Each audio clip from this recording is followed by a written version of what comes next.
താന്തോന്നി. രചന റോസൂസൻ. അവതരണം ഷാഹുൽ മലയിൽ. എഡിറ്റിംഗ് ഷെരീജ് പൂനൂർ. നിർമ്മാണം PNR ക്രിയേഷൻസ്. എന്തു വന്നാലും അമ്മച്ചിയുടെ കൂടെ, നിന്നെ കൈവിടില്ല ഞാൻ, പോരെ? അതിന് മറുപടി എന്ന നിലയിലൊന്നും മോളി ഇഷാനി. സേവി കുടിച്ചിലൊക്കെ കേട്ട് വീട്ടിൽ വന്ന് ഏലിയാമ്മയോട് വിളിച്ചു പറയുന്ന കേട്ടാണ് തങ്കച്ചി വിവരം അറിയുന്നത്. ഇഷാനി കല്യാണം കഴിഞ്ഞു പോയാൽ അവളെ കൊണ്ടുള്ള ശല്യം തീരുന്നെന്ന് കരുതിയിരുന്നതായിരുന്നു. ആ ബാധ ഒഴിഞ്ഞു പോയില്ല എന്നത് ആ ഒരു മനസ്സിൽ വെള്ളിയിടി വെട്ടിയ പോലെയായി. ആങ്ങളമാരെ അറിയിക്കാൻ വീട്ടിലേക്ക് പോകാൻ തീരുമാനിച്ചവർ വേഗം റൂമിൽ പോയി ഒരുങ്ങി വരുമ്പോൾ ഹാളിൽ നിന്ന് വാർത്ത കാണിയായിരുന്ന കറിയാച്ചി മുതലാളി നെറ്റി വിളിച്ചു. നീ എങ്ങോട്ടാ ഈ നേരത്ത്? അയാളുടെ ചോദ്യം ചെയ്യാൻ ഇഷ്ടപ്പെട്ടില്ല അവർക്ക്. എനിക്ക് എങ്ങോട്ടെങ്കിലും പോകണമെന്നുണ്ടെങ്കിൽ നിങ്ങളുടെ അനുവാദം എന്നാത്തിനാ? അതെ, ചത്തുപോയ നിങ്ങളുടെ മേരി കൊച്ചല്ല തങ്കച്ചി. ഇരുന്നിടന്ന് ചാടി എഴുന്നേറ്റ അദ്ദേഹം തങ്കച്ചിയുടെ കവിളിൽ ആഞ്ഞടിച്ചു. എന്റെ മേരി കൊച്ചിന്റെ പേര് ഉച്ചരിക്കാനുള്ള യോഗ്യത ഇല്ലാത്തവളാ നീ.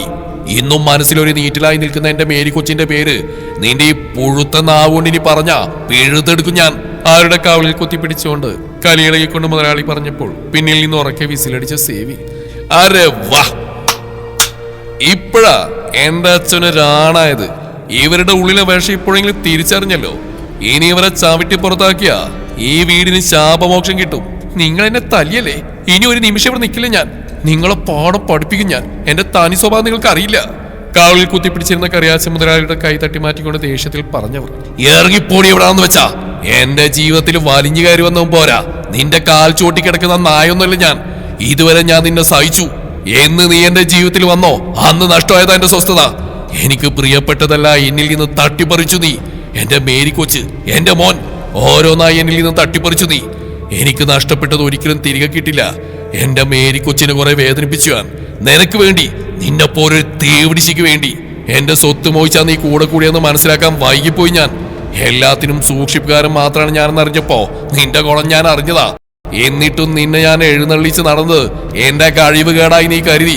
മതിയായി എനിക്ക്. ഇനിയുള്ള ജീവിതം ഒറ്റക്ക് ജീവിച്ചു കിട്ടോളാം ഞാൻ. പോയിക്കോന്റെ വീട്ടിൽ നിന്ന്. കണ്ടുപോയത് നിന്നെ. നിന്റേതായിട്ടുള്ള ഒന്നും ഇനി ഇവിടെ വേണ്ട. അതുവരെ മനസ്സിലടക്കി വെച്ചിരുന്ന അപ്പന്റെ സങ്കടം വാക്കുകളായി പുറത്തേക്ക് വന്നപ്പോൾ സേവിയുടെ കണ്ണുകൾ അറിയാതെ നിറഞ്ഞു. അതുവരെ അപ്പനോട് തോന്നിയിരുന്ന ദേഷ്യം ആ കണ്ണുനീരിൽ ഉരുകിയൊലിച്ചു. അതെ, അതിനു വേണ്ടി തന്നെയാ നിങ്ങളെ ഞാൻ വശത്താക്കിയത്. സ്വന്തമായിട്ട് കാലാണ് കയ്യില്ലാത്ത നിങ്ങൾ അന്നേ ഉപേക്ഷിച്ചു പോകേണ്ടതായിരുന്നു ഞാൻ. അത് ചെയ്യാതിരുന്ന എന്റെ പൊട്ടത്തരം. അതെ, ഇതുവരെ ഞാൻ നിങ്ങളെ ഈ വീട്ടിൽ ഉറപ്പിച്ച എന്റെ അപ്പന് വേണ്ടിയാ. എന്റെ അപ്പന് നിങ്ങളെ വേണ്ടെന്ന് പറഞ്ഞ സ്ഥിതിക്ക് എനിക്ക് കാവല പ്രസംഗം വേണ്ട. എന്റെ അപ്പനെ ഇനി പറഞ്ഞ അപ്പം പറഞ്ഞാനൊക്കെ പ്രവർത്തിക്കും. ഈ പുഴുത്ത നാവ് വലിച്ചെടുക്കും ഞാൻ. അവൻ ആടിക്കൊണ്ട് അടുത്തേക്ക് വരുന്നപ്പോൾ ഭയന്നു മാറി തങ്കച്ചി. നിങ്ങൾ ഒറ്റയൊരുത്തി കാരണം എന്റെ അമ്മച്ചി ഒത്തിരി സങ്കടപ്പെട്ടിട്ടുണ്ട്. നിങ്ങളുടെ അവിഹിതം അറിഞ്ഞിട്ടെല്ലാം കണ്ടില്ലെന്നടിച്ചു. എല്ലാം ഉള്ളിലൊതുക്കി നടന്നു ആ പാവം. ആ വേദന കർത്താവിന് പോലും സഹിച്ചിട്ടുണ്ടാവില്ല. അതുകൊണ്ടല്ലേ നേരത്തെ അങ്ങ് വിളിച്ച് അപ്പന്റെ ഇഷ്ടം പോലെ ആയിക്കോട്ടെ എന്ന് കരുതി തന്നെയാ നിങ്ങളെ ഈ വീട്ടിലേക്ക് കൊണ്ടുവന്നപ്പോഴും ഞാൻ എതിർക്കാതിരുന്നത്. അമ്മച്ചി പോയതോടെ ഞാനും മാനസികമായി അങ്ങ് തകർന്നു പോയല്ലോ. ഇപ്പൊ എനിക്ക് മനസ്സിലായി അപ്പച്ചൻ നിങ്ങളെ കഷ്ടപ്പെട്ട് സഹിക്കായിരുന്നു ഇത്രയും കാലം. ഇനി അത് വേണ്ട. എടുക്കാനുള്ളത് എന്താന്ന് വെച്ചാൽ എടുത്തോ. ഇല്ലെങ്കിൽ കൂട്ടിയിട്ട് കത്തിക്കും ഞാനെല്ലാം. പെങ്ങളുടെ തിരിച്ചുവരവ് ആഘോഷാക്കാൻ കാത്തിരിക്കുന്നുണ്ടാവും പുന്നാര ആങ്ങളമാര്. പുച്ഛത്തോടെ പറഞ്ഞവൻ. ഉണ്ടടാ, നിന്റെ അപ്പൻ എന്നെ കൈയൊഴിഞ്ഞ പോലെ എന്റെ ആങ്ങളമാരനെ കൈവിടില്ല. പൊന്നു പോലെ നോക്കവരെന്നെ. പറഞ്ഞുകൊണ്ട് വെട്ടിത്തിരിഞ്ഞകത്തേക്ക് നടന്നവർ. അവര് പോട്ടെ അപ്പ. എന്നാത്തിനാ വേലി കിടന്ന പാമ്പിനെടുത്ത് തോളത്തേക്ക് വെക്കുന്നത്? അപ്പന് ഞാനുണ്ട്. കുടിച്ച മദ്യത്തിന്റെ ലഹരിയിലാണെങ്കിലും അപ്പന്റെ തോൾ കൈയിട്ട് തന്നോട് ചേർത്ത് പിടിച്ച് സേവിച്ചൻ. മകന്റെ പ്രവൃത്തിയിൽ അയാളുടെ കണ്ണ് നിറഞ്ഞു. അമ്മച്ചി പോയതിനേക്കാൾ സങ്കടമായിരുന്നു അപ്പ എനിക്ക്. എന്റെ അമ്മച്ചിയുടെ സ്ഥാനം കൈയടക്കി അവരെ അപ്പം വീട്ടിലേക്ക് കൊണ്ടുവന്നപ്പോ പിന്നെയൊന്നും പ്രതികരിക്കാതിരുന്ന്. അപ്പന്റെ സന്തോഷം അതാണെങ്കിൽ അങ്ങനെ ആവട്ടെ എന്ന് കരുതി തന്നെയാ അവരുമായിട്ടുള്ള ജീവിതം അപ്പനെ ശ്വാസം മുട്ടിക്കായിരുന്നു. ഇപ്പോഴാണ് എനിക്ക് മനസ്സിലായത്.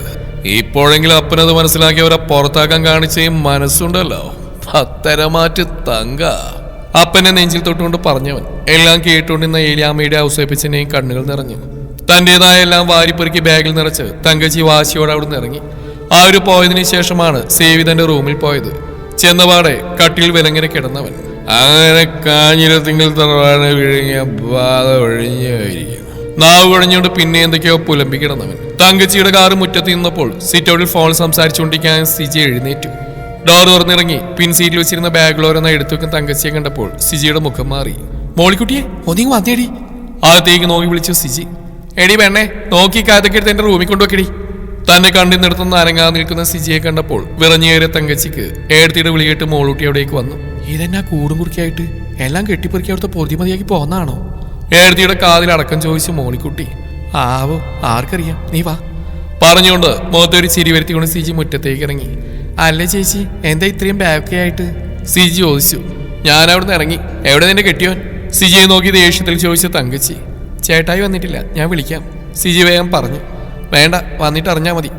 ആ ബാഗൊക്കെ എൻ്റെ റൂമിൽ കൊണ്ട് വെക്ക്, ഞാൻ അമ്മച്ചി ഒന്ന് കാണട്ടെ. രണ്ടുപേരെയും നോക്കി പറഞ്ഞുകൊണ്ട് തങ്കച്ചി അകത്തേക്ക് കയറിപ്പോയി. എഴുതി ഇവരുത്തെ എന്ത് വായിച്ച അവിടുന്ന് കുറ്റിയും പറിച്ച് വന്നേക്കുന്നത്? നമ്മുടെ കഷ്ടകാലം തുടങ്ങി കേട്ടോ. തങ്കച്ചി കയറിപ്പോയ വഴിയെ നോക്കി മോളിക്കുട്ടി പറഞ്ഞു. അത് നേരാ, രണ്ടാങ്ങളമാരും ചേച്ചിയെടുത്ത് നെറുകിൽ വെച്ചെല്ലാം നടന്നിരുന്നു. ഇനിയിപ്പോൾ ആ പോയ സാധനം ഇവിടെ ഉണ്ടാവുന്ന കാര്യം തീർപ്പായി. ചേട്ടായി വരട്ടെ, എന്താ കാര്യം എന്നിട്ട് നമുക്ക് വേണ്ട ചെയ്യാം. നീ ബാഗ് എടുത്തു പറഞ്ഞുകൊണ്ട് 2 ബാഗ് എടുത്ത് പിടിച്ചുകൊണ്ട് അകത്തേക്ക് നടന്നു സിജി. പിന്നെയുണ്ടായിരുന്ന 3 ബാഗ് കൂടി എടുത്ത് മോളിക്കുട്ടിയും കയറിപ്പോയി. എന്നാലും നീ ചെയ്ത മണ്ടത്തരം തന്നെയായിരുന്നു. കറിയാച്ചന്റെ ഭാര്യയുടെ ശാപം നിന്റെ തലക്ക് മുകളിലുണ്ട്. അല്ലെങ്കിലും കെട്ടിയോളും കുട്ടിയുള്ള ആളെ നീ ഒന്ന് നിർത്തുന്നുണ്ടോ? ദേമച്ചി, ഒന്നും അറിയാത്ത പോലെ നടിക്കരുത് കേട്ടോ. അപ്പൂപ്പം പോകുമ്പോൾ എന്തായിരുന്നു നമ്മുടെ അവസ്ഥ? പഠിത്തം പൂർത്തിയാകാത്ത ജോയിയും ജോക്കുട്ടനും. ആ സ്ഥാപനത്തിൽ ഞാൻ കയറിയപ്പോഴാ ഇവിടെ എല്ലാവരും 3 നേരമാണ് ഭക്ഷണം കഴിച്ച്. ഈ കാണുന്ന വീടും സ്ഥലമെല്ലാം ഞാൻ ഉണ്ടാക്കിയതേ അയാളുടെ കൂടെ കൂടി തന്നെയാ. അതെല്ലാവർക്കും അറിയാം. അമ്മച്ചി ഒന്ന് ഓർമ്മിക്കണ്ട. ദേഷ്യത്തിൽ പറയുന്ന മകളെ വേദനയോടെ നോക്കിയ വൃദ്ധ. അവരുടെ കണ്ണുകൾ നിറഞ്ഞു. മകൾ തെറ്റിലേക്ക് പോകുന്നു എന്നറിഞ്ഞിട്ടും തന്റെ നിസ്സഹായാവസ്ഥ കൊണ്ട് തിരുത്താൻ കഴിഞ്ഞില്ല. അത് തന്റെ പോരായ്മ തന്നെയാണ്. ഈ വയസ്സുകാലത്ത് ഇനി എന്തൊക്കെ കാണാൻ കിടക്കുന്നോ ആവോ ഉള്ളിൽ പറഞ്ഞവർ. അമ്മച്ചിയുടെ മുറിയിൽ നിന്ന് ദേഷ്യത്തിലിറങ്ങി തങ്കച്ചി പോയത് ജോക്കുട്ടൻ കിടക്കുന്ന റൂമിലേക്കായിരുന്നു. പില്ലോ ഉയർത്തി തലവെച്ച് ചാരി കിടക്കിയായിരുന്നു അവൻ. ചേച്ചിയുടെ സ്വരം കേട്ടിരുന്നു. എന്താ ഈ നേരത്ത് വന്നതെന്ന് ആലോചനയിലായിരുന്നു അവൻ. ആ, നീ കിടക്കുമായിരുന്നോ ചോദിച്ചുകൊണ്ട് കസേര വലിച്ചിട്ട് അനിയന്റെ അരികിലേക്ക് ഇരുന്നവൻ. ഇഷാനിയുടെ യുവാവ് മുടങ്ങിയതും താൻ വീട്ടിൽ നിന്ന് ഇറങ്ങിയതുൾപ്പെടെ എല്ലാം പറഞ്ഞു തങ്കച്ചി അനിയനോട്. ചേച്ചി പറയുന്നതായിട്ട് തരിച്ചിരുന്നു പോയി ജോക്കുട്ടൻ. ഇഷാനിയും സേവി ഒരിക്കലും ഒന്നിക്കാൻ പാടില്ല. അവിടെ അച്ഛനെയും മേരിയും പറഞ്ഞുവിട്ട പോലെ അവളെയും പറഞ്ഞു വിടണം. ഇല്ലെങ്കിൽ നമ്മുടെ സ്വസ്ഥത നശിക്കും ജോക്കുട്ട. തങ്കച്ചി അനിയനെ നോക്കി വല്ലാത്തൊരു ഭാവത്തിൽ പറഞ്ഞു. ചേച്ചി പറയുന്നത് കേട്ടിട്ട് ഞെട്ടിലോടെ ഇരുന്ന് ജോക്കുട്ടൻ. ചേച്ചി ബന്ധം ഉപേക്ഷിച്ച് വന്നതിനേക്കാൾ അവനെ അമ്പരിപ്പിച്ച് ഇഷാനിയെ ഇല്ലാതാക്കണമെന്ന ചേച്ചിയുടെ ആവശ്യമായിരുന്നു. സെലീനയുടെ കൊലപാതകം തന്നെ ചുട്ടുപൊളിക്കുകയാണ് ഈ നിമിഷം. നീ എന്താ ഒന്നും മിണ്ടാണ്ടിരിക്കുന്നത്? നിനക്കൊന്നും പറയാനില്ലേ? അനിയന്റെ മൗനം കണ്ടപ്പോൾ ദേഷ്യം വന്ന് തങ്കച്ചിക്ക്. ഞാൻ എന്നാ പറയാനാ? ജോയിച്ച വരട്ടെ, വേണ്ടെന്നാ വെച്ചാൽ നമുക്ക് ആലോചിക്കാം, നിസ്സാരമട്ടിൽ പറഞ്ഞവൻ. അനിയന്റെ മറുപടി തൃപ്തമല്ലെങ്കിലും ജോയി വരുന്നവരെ കാത്തിരിക്കാൻ നിർബന്ധിതയായി തങ്കച്ചി. സിജി വിളിച്ചു പറഞ്ഞനുസരിച്ച് ജോയിച്ചനെത്തി. അധികം താമസിയാതെ തന്നെ അനിയന്റെ മുറിയിലേക്ക് കടന്ന് ആ വാതിലടഞ്ഞു. സിജിയും മോളിക്കുട്ടിയും മുഖത്തോട് മുഖം നോക്കി. അതല്ലെങ്കിലും അങ്ങനെയാണ്. ചേച്ചി ആങ്ങളമാർ രഹസ്യ കൂടിയാലോചന ഒന്നും തങ്ങളെ അറിയിക്കില്ല. ചേച്ചി തന്നെ മണ്ടത്തര കാണിച്ച് വഴക്കിട്ടെന്ന് വെച്ചാൽ അവിടുന്ന് ഇറങ്ങിപ്പോരിയാണ് വേണ്ടിയിരുന്നത്.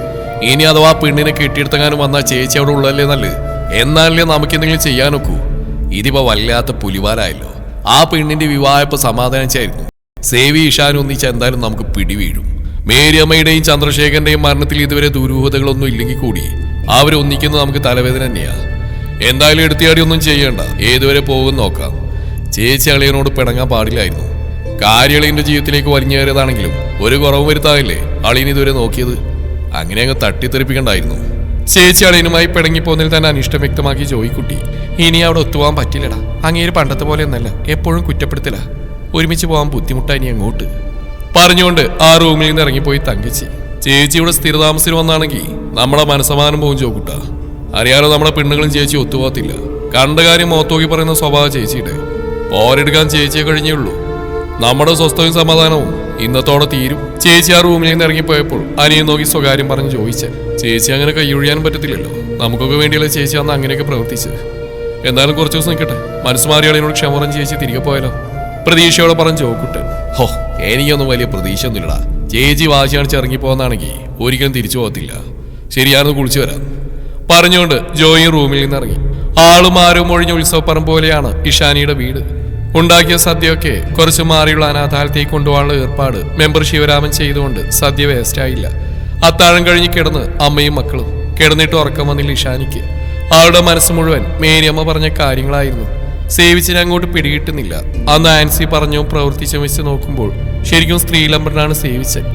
എന്നാൽ ഇന്ന് താൻ അടുത്ത് നിന്നപ്പോൾ ആ കണ്ണുകളിൽ കണ്ട പരവേശവും വെപ്രാളവും അങ്ങനെ ഒരുവനിൽ കാണുന്നതല്ല. ഒരു സ്പർശനം കൊണ്ടുപോലും അദ്ദേഹം കളങ്കപ്പെടുത്തിയിട്ടില്ല. ആര് പറയുന്നതാണ് ശരി? കേട്ടറി വെച്ച് നോക്കുമ്പോൾ സേവിച്ചൻ ചീത്ത മനുഷ്യനാണ്. എന്നാൽ ഇന്നുവരെ തന്നോട് അപമര്യാദയായി പെരുമാറിയിട്ടില്ല. എന്ന് വെച്ച് സേവിച്ചനൊപ്പം ഒരു യാത്ര, അതോർക്കുമ്പോൾ തന്നെ പേടി തോന്നി അവൾക്ക്. എങ്ങനെയോ നേരം വിളിപ്പിച്ചവൾ പതിവ് പോലെ ജോലിക്ക് പോകാൻ വേണ്ടി ഒരുങ്ങി ഇഷാനി. മോളെ, ഇന്ന് തന്നെ പോണം. നിനക്ക് 2 ദിവസം ലീവ് എടുക്കായിരുന്നില്ലേ? കണ്ണാടിയിൽ നോക്കി മുടി ചെയ്യുന്ന മകളെ നോക്കി ചോദിച്ചു രാജി. അടച്ചുകൂട്ടിയിരുന്ന എന്നും അങ്ങനെ ഇരിക്കാനേ നേരം കാണും. എന്തായാലും ആ വിവാഹം മുടങ്ങി നന്നായി എന്നാ ഇപ്പം എൻ്റെ മനസ്സിൽ. അമ്മയുടെ ആങ്ങളിയുടെ മോനെ കൊണ്ട് അങ്ങനെയെങ്കിലും ഒരു ഉപകാരം ഉണ്ടായല്ലോ. ഒന്ന് നേരിക്കണ്ട് നന്ദി പറയണമെന്നുണ്ട്. ഇഷാനി പുഞ്ചിരിച്ചുകൊണ്ടാണ് അത് പറഞ്ഞത്. അത് ചേച്ചി പറഞ്ഞ ശരിയാ, കണ്ടു കഴിഞ്ഞാൽ ഒന്ന് അഭിനന്ദിക്കണം. എന്നാൽ ആ രാകേഷ് ഇത്രയും കൂതറയാണ് നമ്മൾ കരുതിയില്ലല്ലോ. എന്തൊരു മാന്യമായിട്ടായിരുന്നു സംസാരം. ഹണ്ടിയോട് അടുക്കുമ്പോഴേ മാങ്ങയുടെ പുളിയറി എന്ന് പറയുന്നത് എത്ര ശരിയാ. ശ്രീകുട്ടിയും കോളേജിലേക്ക് പോകാൻ വേണ്ടി ഒരുക്കത്തിലായിരുന്നു. ചേച്ചിയുടെ റൂമിലേക്ക് അമ്മ പോകുന്ന കണ്ടപ്പോൾ പിന്നാലെ വന്നതായിരുന്നു അവൾ. എന്തായാലും കഴിഞ്ഞതൊക്കെ കഴിഞ്ഞു, ഇനി അതിനെക്കുറിച്ച് സംസാരം വേണ്ട. അമ്മ ചോറ് പാത്രത്തിലാക്കട്ടെ.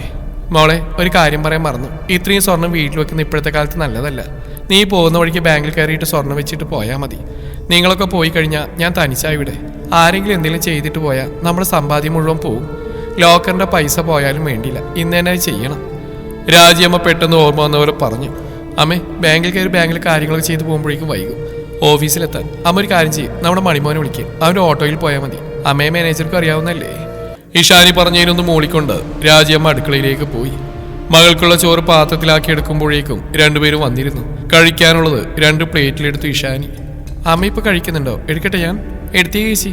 ഞങ്ങൾ രണ്ടുപേരും പോയി കഴിഞ്ഞാൽ പിന്നെ അമ്മയ്ക്ക് ഒറ്റ കഴിക്കാൻ മടിയാവും. ഒരുമിച്ചാകുമ്പോൾ അങ്ങ് കഴിക്കും. ചായ പാത്രത്തിലാക്കി വെച്ചിരുന്ന ചായ 3 ഗ്ലാസ്സിലേക്ക് പകർത്തിക്കൊണ്ട് പറഞ്ഞു ശ്രീകുട്ടി. അമ്മയ്ക്കും കൂടിയുള്ള കഴിക്കാനെടുത്ത് വെച്ച് ഇഷാനി. ഞാൻ പിന്നെ കഴിച്ചോളായിരുന്നു പറഞ്ഞുകൊണ്ട് മക്കളുടെ അടുത്തിരുന്ന് രാജിയമ്മ. ഇഷാനിയോട് ചോദിക്കാനായി മനസ്സിൽ കണക്കൂട്ടിയ ചോദ്യങ്ങൾ അവരുടെ നാവിൻ തുമ്പിൽ തട്ടിക്കളിച്ചു. കഴിക്കാതെ പ്ലേറ്റിൽ വെറുതെ കൈയിട്ട് ഇളക്കിയിരുന്ന അമ്മയെ നോക്കി ഇഷാനി. എന്താ അമ്മയെ ആലോചിക്കുന്നേ? അങ്ങനെ ചോദ്യം പ്രതീക്ഷിച്ച പോലെ രാജിയമ്മ മകളെ നോക്കി. മോളെ, അമ്മ ഒരു കാര്യം ചോദിച്ചാൽ മോള് സത്യം പറയോ? മുഖവരയോടെ ചോദിച്ചവർ. അമ്മ ആദ്യം ചോദിക്കേ. അമ്മയോട് ഞാൻ നുണ പറയാറില്ല. നമ്മുടെ നിലനിൽപ്പിന് ആവശ്യമില്ലാത്ത നുണകൾ വെറുതെ പറഞ്ഞ് പാപം കൂട്ടുന്ന എന്തിനാ അമ്മേ? ചിരിയോടെ പറഞ്ഞവൾ. അതല്ല മോളെ, ഇന്നലെ നീ പറഞ്ഞൊക്കെ വെറുതെ ഒരു ആവേശത്തിന് പറഞ്ഞല്ലേ. ഇനിയൊരു ജീവിതം ഉണ്ടെങ്കിൽ അത് സേവിച്ചെൻ്റെ കൂടിയായിരിക്കുമെന്ന് പറഞ്ഞ് വെറുതെ അപ്പോഴത്തെ സാഹചര്യത്തിനനുസരിച്ച് പറഞ്ഞല്ലേ. അമ്മകളുടെ കണ്ണുകളിലേക്ക് സൂക്ഷിച്ചു നോക്കിക്കൊണ്ട് ചോദിച്ചു. അത് ശരി, അമ്മയതൊക്കെ കളിയായിട്ടാണ് എടുത്തിരിക്കുന്നത്. എന്നാൽ അമ്മയൊന്ന് കേട്ടോ, അതൊന്നും ഞാൻ വെറുതെ പറഞ്ഞല്ല. ഇഷാനി ചന്ദ്രശേഖർ ഒരു ആണിന്റെ തുണ വേണമെന്ന് ആഗ്രഹിക്കുന്നുണ്ടെങ്കിൽ അത് കാഞ്ഞിരത്തെങ്കിൽ സേവിച്ചതിനോടൊപ്പമായിരിക്കും. അതിലൊരു സംശയം വേണ്ട. അമ്മ പേടിക്കണ്ട. അയാൾ കാണുന്ന പോലെയൊന്നല്ല. നമ്മൾ അറിഞ്ഞൊന്നും സത്യമായിരിക്കണമെന്നില്ല. ഞാനും സേവിച്ചതിന് ഒന്നാവണമെന്ന് ആഗ്രഹിക്കുന്ന ഒരേ ഒരാളുണ്ട്. അവർക്ക് വേണ്ടി ഞാനത് ചെയ്യും. സേവിച്ചതിന് എത്ര ആട്ടിപ്പായിച്ചാലും ആ മനസ്സിൽ വേരുറപ്പിക്കും ഇഷാനി. അതിന്റെ ഉറച്ച തീരുമാനം. ഒരമ്മയുടെ മകനെക്കുറിച്ചുള്ള അടങ്ങാത്ത ആദിക്കുമേൽ ഇഷാനി നൽകുന്ന ഒരു ഉറപ്പ്. കൂടുതലൊന്നും എന്നോടിപ്പോൾ ചോദിക്കരുത്. എല്ലാം വഴി എല്ലാവരും അറിയും പറഞ്ഞുകൊണ്ട് കഴിക്കുന്നത് മതിയാക്കി എഴുന്നേറ്റവർ.